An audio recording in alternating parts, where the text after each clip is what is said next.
Ce que m'a apporté le laboratoire de mathématiques d'Orsay, c'est une compréhension et une base théorique forte sur les différents modèles d'apprentissage qu'on utilise. Et même au sein d'un projet appliqué, c'est important d'avoir du recul, de comprendre sur quoi repose, sur quelle hypothèse reposent les différents modèles.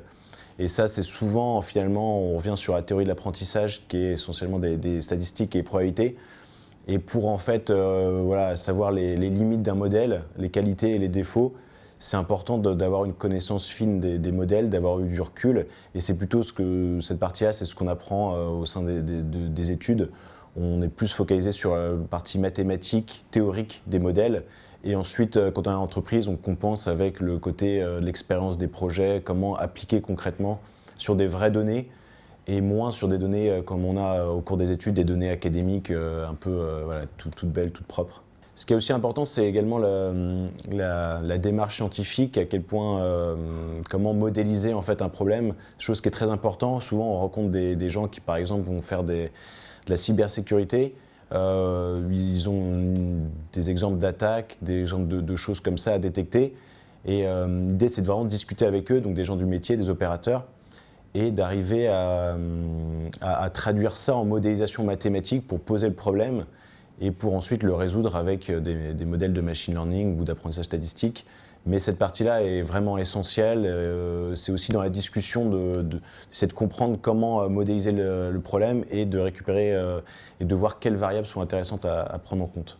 Au cours de ma formation, du coup, j'ai pas appris sur la méthodologie, à quel point, comment critiquer un modèle, quel process mettre en place en fait, de la récupération des données, tester plusieurs modèles, quel modèle par exemple est meilleur qu'un autre. Ensuite, une fois qu'un modèle est appris à faire une certaine tâche, d'analyser les résultats et d'avoir ce processus itératif, de pouvoir revenir en arrière, remettre en cause certaines hypothèses, les tester. Donc ça, c'est plus en lien avec la théorie des tests en statistique.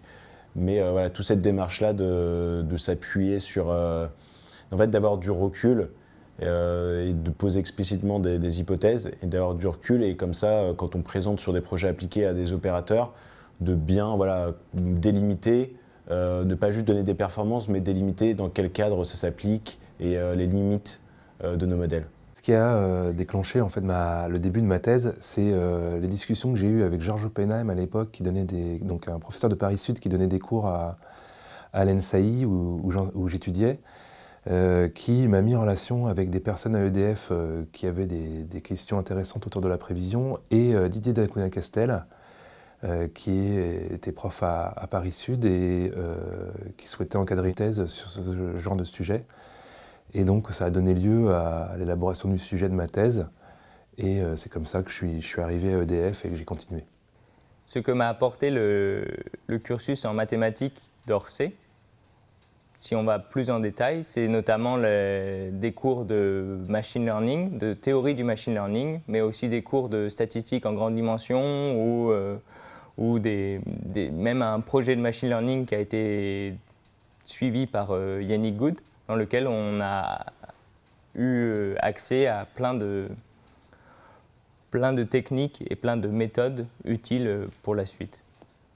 Et étant donné que j'ai fait un master de M1 maths appliquées, cela m'a donné des outils utiles pour une bonne intégration dans un monde de l'entreprise qui n'en a pas grand-chose à faire des démonstrations.